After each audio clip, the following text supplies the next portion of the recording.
Check one, check two. We good? Okay, sweet.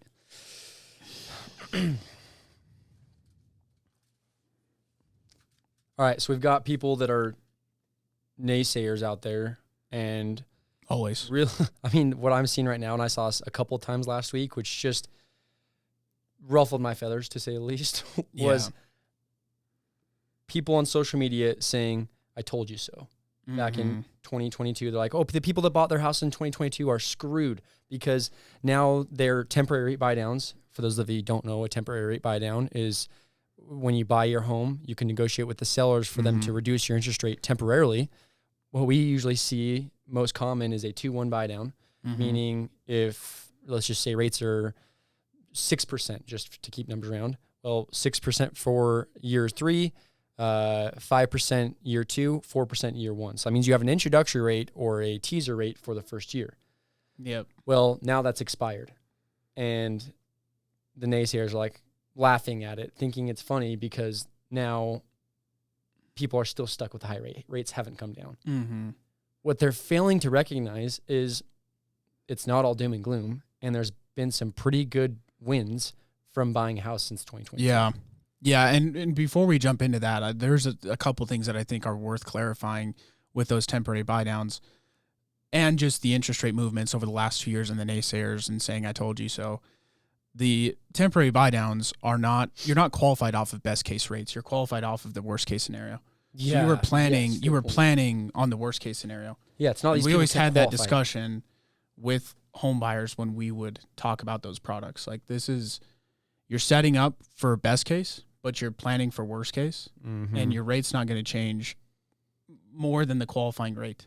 Yeah, it's not like this was a predatory adjustable rate mortgage from back in the day that it was going to change and they no longer qualified. This is not the case at all. Right. So that's really important to note. And then also the naysayers and the "I told you so," I think to kind of add to you saying it's frustrating, the reason why I think it's so frustrating is because the people saying that have no idea why rates were not going to come down. They're just, they took a lucky bet. Yeah, it could have been 50-50. Yeah, exactly. Like a broken clock strikes twice every now, or strikes right every now and then, right?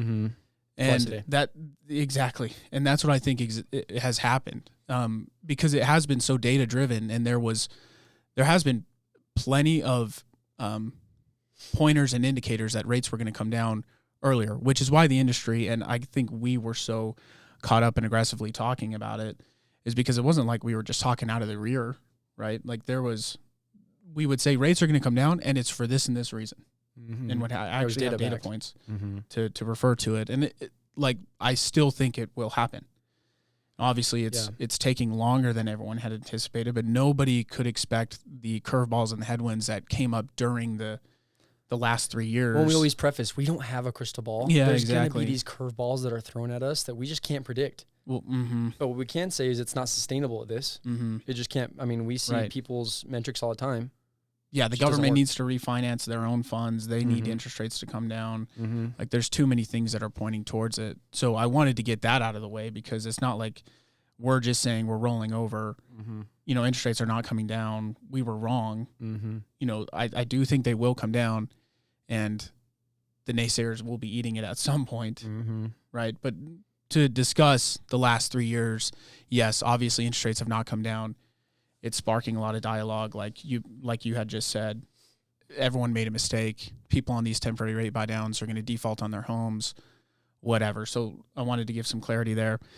Now let's talk about the benefits of buying and the rewards that these people reaped and have been reaping the last 3 years. Yeah, well, and the facts along with it. What's been there, and I don't have, you've got the metrics out in front of you. What's the average appreciation or the appreciation since 2022, since this started to happen? Do we want to start Utah specific or national? We can throw it either or so both. Yeah, let's just discuss both. So Utah specifically, since Q1 of 2022 to Q1 of 2025, we've had 11.3% of growth, and that's coming from FHFA, which is the most respected resource. So what is that, statewide data? 3.4% annualized? Yeah, 3.6 to be exact. Annualized. And the current trend, so if we're using Q1 as of 2025 and using that as a trend for annualized data this year, that's actually going to go up to 4.2% if things stay where they're at right now. Okay, so cool. Utah's clearly on a better Good trend. Yeah. We were below national averages over the last 3 years. I mean, probably pretty obvious slightly, reasons why, because we just saw so much rapid growth during COVID, like way more than other states, us in Idaho, a couple other areas. So, of course, we were going to see slower appreciation once things started to shift. But in a mere 2 years, we're already on a better trend than the national average. So what was the national average? Because national numbers, so national numbers, if we're using the total appreciation percentage the last 3 years, same time frame, it's 14.6%. So the annual growth rate is 4.3%. The current trend as of April of 2025 is 2.7%. And that's coming from Case-Shiller, which is the most respected resource for national data. So we're seeing anywhere between 3 to 6% appreciation. I mean, 6% is the high end, 3% is kind of the lower end of this. Yeah. Now, Yeah, if your specific property or your neighborhood does not fit into this, yeah, there's going to be outliers. There's outliers. There's little pockets everywhere. There's pockets everywhere. There's going to be these little micro markets where this doesn't averages. Exactly. But still, 3 to 6% on a $500K house, that's 30 to 60K gained in equity over that time period. Yeah. Which let that sink in. Yeah, exactly. And we had a discussion, or maybe I just overheard. Does your home and auto insurance seem to go up every year without fail? Mine did too. I thought this was just the way the insurance industry worked until I found my friend Alan Johnson with American Family Insurance. After more than 15 years with the same insurance agent, he saved me over $3,000 per year when I switched. I refer all my family, friends, and clients to him, and their experience is similar. Great rates and a great experience. Call Alan for a free quote today at 801-708-2962. People deciding to rent because it's cheaper monthly and then taking the additional money that they would have been paying towards a mortgage and investing it in markets. Even if you were doing that over the last 3 years, you're not making that type of money because it's not leveraged investments. Right. Like you own 3%. You're not making money on the actual price of the Apple stock. You're making the price on, where in this case you're making cost of Apple's company. Exactly, right. Exactly. Whereas when you buy a house, you're making your money back on the actual price of the home, not your investment. It's leveraged. So it's a big difference. And something we also have to get realistic with is the simple fact that most people don't have the excess money, even if they are renting, to invest in index funds or tech startups or whatever it is, like these other options, which can be awesome. Most people don't have that money, but they oftentimes do have the ability to qualify for a house, and so it autopilots their investment. And I think where people go wrong is they try and play this comparison game, and it's oftentimes fantasy. Like it's not applicable to most people. And so if you're talking just a starting point of like stabilizing your finances and actually at least starting some sort of foundation with investments before you jump into these other complicated investments, that is the house. You get in the house, stabilize your finances, cut down your expenses, grow your income, lower your mortgage with a refinance at some point, and then you can start aggressively investing. You're on a much better path. And you're going to far surpass the people who had invested in the stock market, $200, $300, $400 a month for the last 5 years. If you bought a house first and then did that 5 to 10 years later, like I would bet you're outpacing and your retirement's way more lucrative. Well, I mean, say you didn't buy in 2022 and say you didn't invest, right? Maybe you were just making ends meet, paying your rent, and well, what does that do? You're set behind in this scenario $30,000 to $60,000. Yep. That's what the home is now worth. So that is what 60. What's that more? Let's just do $60K more in a mortgage payment. And this is armchair math. 60. It's about $400 a month more in a mortgage payment if you were to mortgage that $60K. Okay, yeah. Does that make sense what I'm saying? Yeah. So if you bought today, you're paying $400 more a month. More per month. Okay. Yeah. For sure. So there's a huge cost to waiting. Not only are you missing out on the ability to stabilize your finances and start getting into the investment world, but you're actually going to cost yourself more down the road. Exactly. Whereas if you were just to have bought, then waited for rates to come down and then refinanced, that would have been the best path. Yes, your temporary buy down is going to expire. Mm-hmm. Yes, you're paying more on a monthly basis, but it's not equity that you're missing out on. Right. Yeah. And equity through both ways. I mean, paying down the mortgage too. Right, exactly. You're actually paying it down, actually not, you're contributing. And tax deductions in between the last 3 years, which are definitely exceeding standard deductions because of how high interest rates are. Mm-hmm. And who's to say when rates come down to 5% range that we don't see inventory just eliminated? I think it could be eliminated fairly quick. If rates do come down at a good rate, we could see so many buyers entering that buying pool. Mm-hmm. Now, who's to say you don't enter a bidding war and you're paying way more over the actual listing price, or maybe over the appraised value? Yeah, that's something that has to be considered. I'd rather have a higher interest rate than paying over market value for a house, personally. Yeah.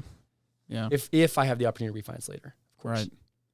Yeah, because there are perks, like we mentioned, tax deductions and other things, but then you're going to see such a significant gap between your monthly payment and the people who waited to buy at 5% with a $60,000 price difference. Mm-hmm.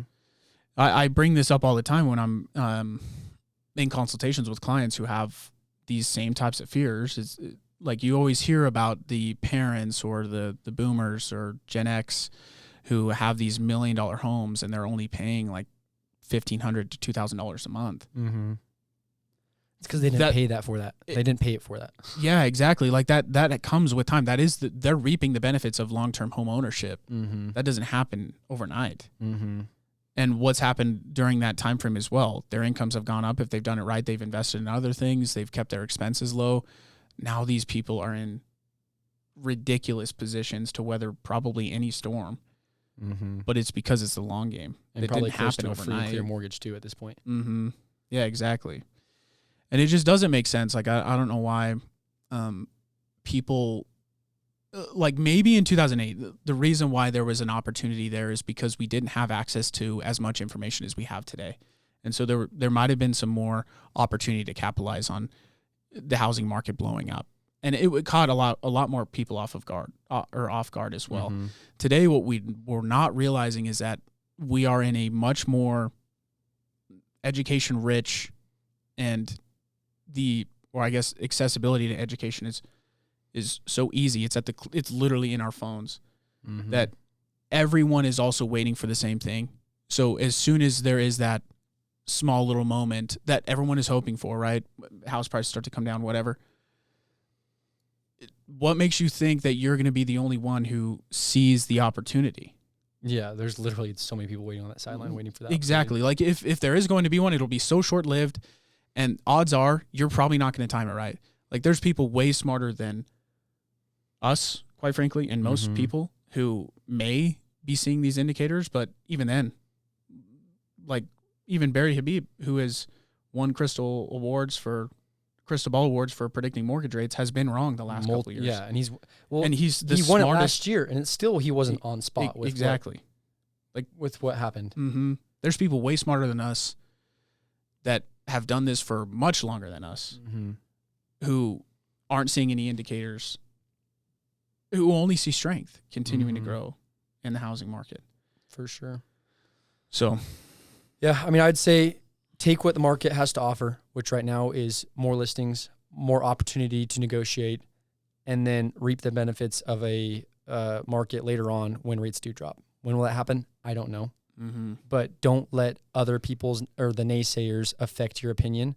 I'd say actually come to the table, do some research. We'll help you along the way, and we're excited to help in any way we can.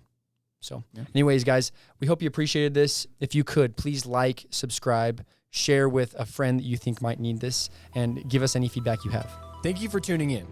For more industry insights, follow us on all platforms at Loans Elevated. And to get in touch with our team, call or text 801-713-4000 or visit loanselevated.com.